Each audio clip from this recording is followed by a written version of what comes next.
How's it going, guys? Welcome back to a very special episode for myself. It is super cold today.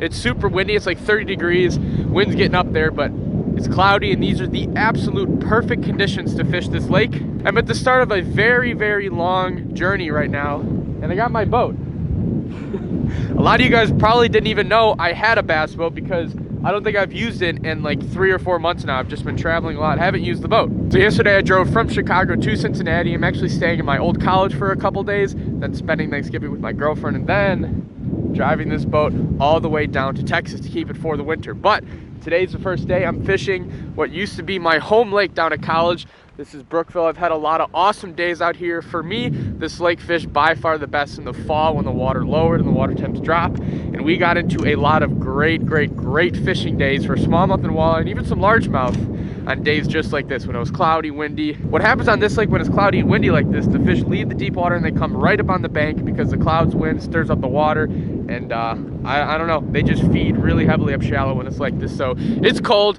but I couldn't be more excited. Jack, are you excited? Hell yeah. Interestingly enough, on this very day 1 year ago, Jack and I caught, most of you probably have never even seen this video, but it's on my channel. It's an awesome video, my greatest fish catch ever, I think it is. I was very excited at the time, but we caught like a 20 or 25 pound striper on this lake this day 1 year ago. Weather conditions were very much the same as they are right now, and we didn't even really know that there were stripers in this lake. So I'm not saying we're gonna catch another striper today, but it's gonna be a good day. We're gonna catch a couple. Are we? We're gonna catch a couple. All right, well, I hope this wind isn't too bad. He's dropping me in right now, but the biggest moment of truth, like I said, I haven't used this boat in 3 to 4 months. It's got enough gas, it's got enough oil. We'll see if she wants to start. This VMAX is a trooper. I think she's gonna give her a rip. A good rip. She'll wake up for me.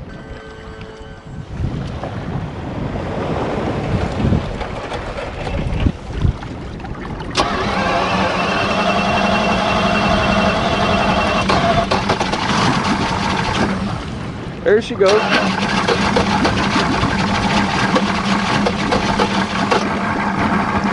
Oh, there she goes. She woke up.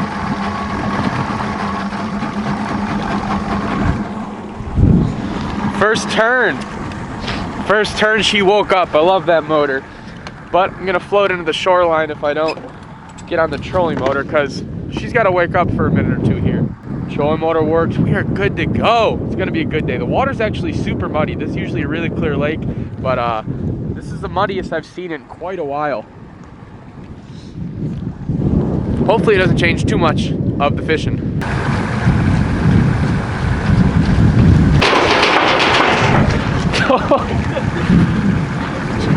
You look excited?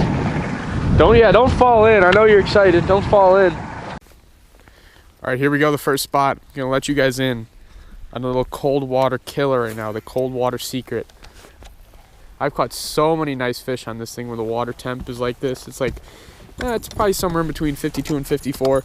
I don't have a graph today, but I talked to guys that said a couple days ago it was like 56, so a lot of cold rain yesterday, so that is my best guess.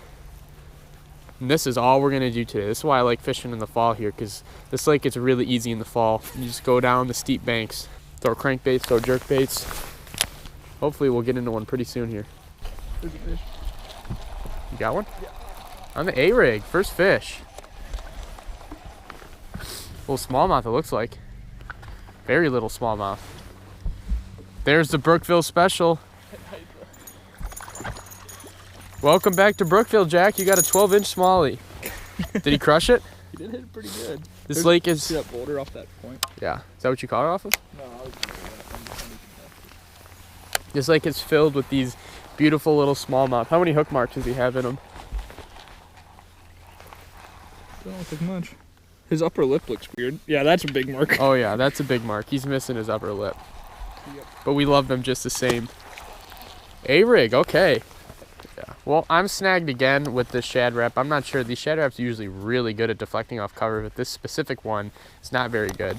Oh, it came off just as I'm saying that. But the most important reason I think we're going to switch colors is because we're seeing tiny shad everywhere, like just about this long, absolute perfect yearling shad. If I snag another one, I'll show you guys, but so far I tied on this like crawfish color just because the water's a little dingy, but I think I got to match the hatch a little better than I'm doing right now.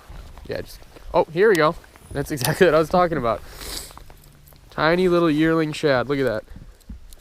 Poor guy's a little bloody right now, but that is the absolute perfect bass snack size. There's birds busting everywhere over there for him, but typically you follow the birds to follow the bait, and there's bait everywhere. So last cast with the red, and then we're gonna go white.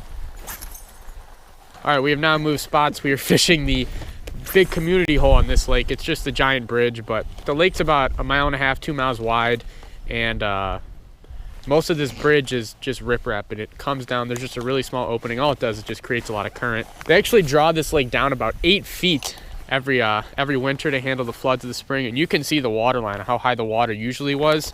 I think it still has about 2 or 3 feet to go because they bring it down 8 feet, so it is definitely not there yet. Water's very, very dirty right now for what it usually is. Usually this is a really dynamite spot to throw a jerkbait, but I don't know if this jerkbait's gonna work because of how muddy the water is. The water's probably like a foot, 1.5 feet visibility, but we're still gonna send it out anyway because jerkbaits have a lot of noise, a lot of flash. They're entirely feeding on shad right now, so I'm still just gonna throw this. There's a lot of walleye at this spot too, and walleye love this jerkbait here. Like, love this jerkbait. I've caught more walleye on this lake than I have bass.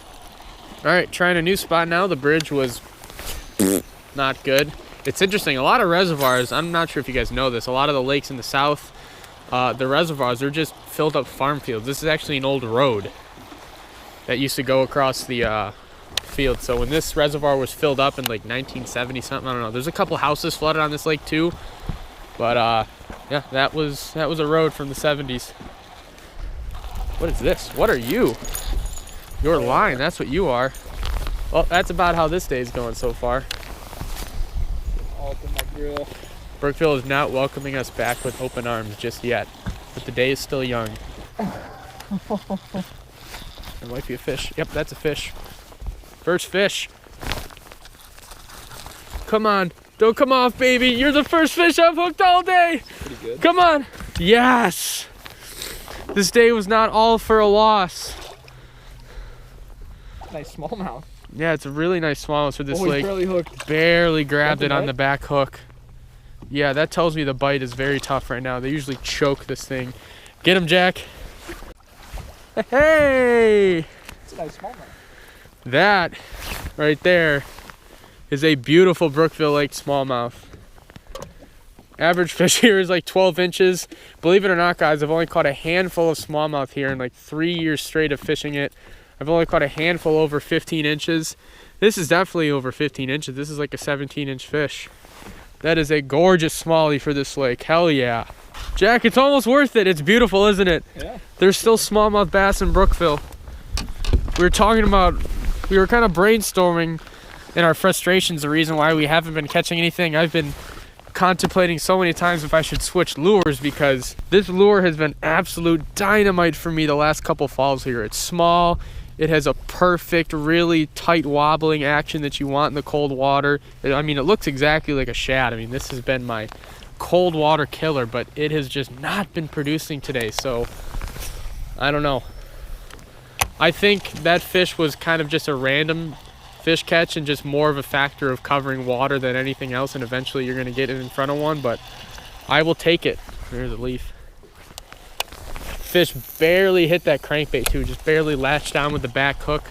We had a really big storm come through yesterday. There was like thunderstorms all day, and now it's like 32 degrees. So my fisherman's excuse is that that big front moving through might have screwed him up, but I don't know. We still caught 2 nice smallies on the day, so it was not a total waste.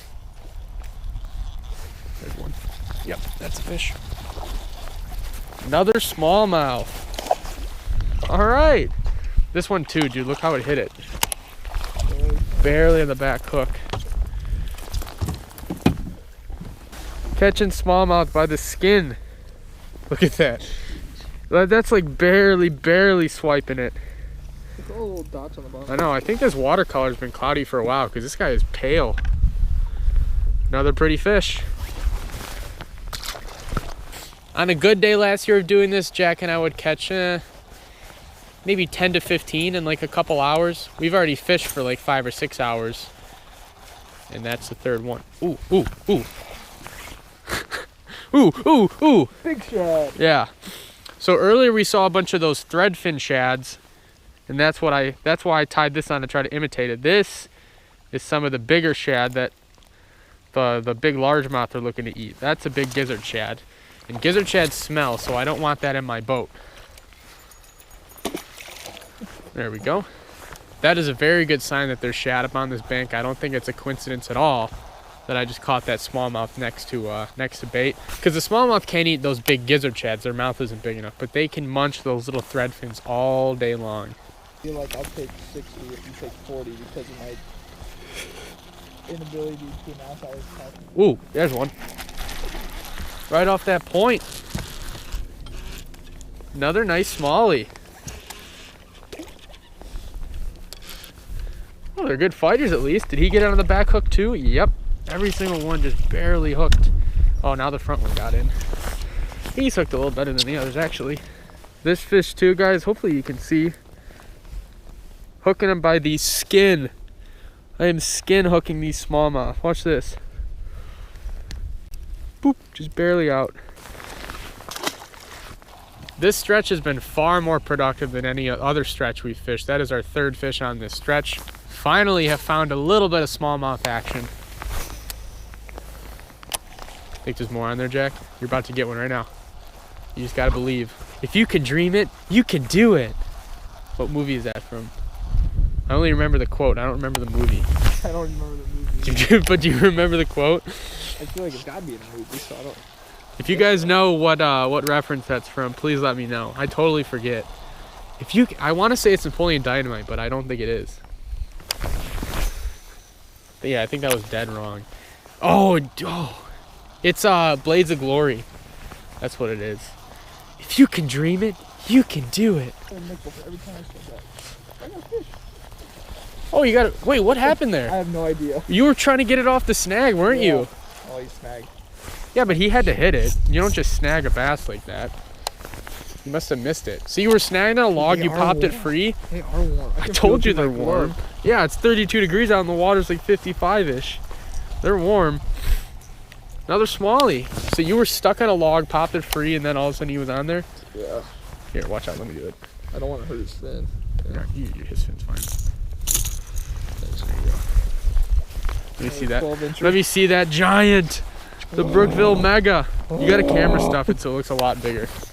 Well, that's 5 smallies for the day. That's, as sad as that sounds, that's like a very decent day on this lake to catch 5.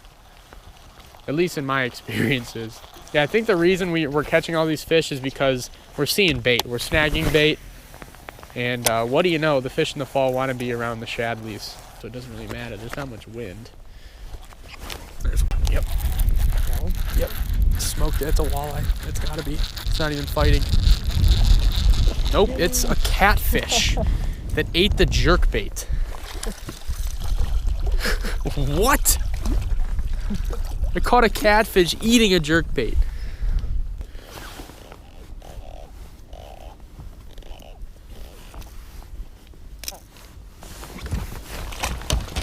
Okay. That's a new one, a channel cat eating a jerkbait. He crushed it good too. I thought that was one of those really nice walleyes in this lake that just hit the bait really hard and then don't fight at all. That was weird. It was weird. I snagged catfish doing this before, but that was in the mouth. So unfortunately we did not catch any more fish in this video. This is like a couple days after. Me and Jack were just really exhausted. We wanted to get off the water, but I also wanted to take a couple seconds and explain to you guys something really cool that I'm about to do. So as I said earlier in this video, I'm actually going to travel down to Cincinnati. I think I'm going to upload this video either, when am I going to upload this video? Either tonight, like Saturday night, or Sunday morning, not sure. But on Sunday, I'm going to drive from Cincinnati to Dallas, and I would love to fish with some of you guys on the way down there. So email me, comment on this video, however you need to contact me, please do that. I would love to get out and fish with some of you guys on the way there and also home, but I'm not going to be going home quite yet after this. After being in Texas, I'm not sure how long we're going to be there, but after Texas, I'm then going to drive home to Chicago and do the same thing. But I'm going to try to add in the comments below, like I'm going to try to pin the comment of my route, because I don't know how I'm going to do that, but It's just the route from Cincinnati to Dallas. If you guys know you're on that route and want to fish, then please email me. So I think that's going to wrap up this video. Hope you guys stay tuned for the next one.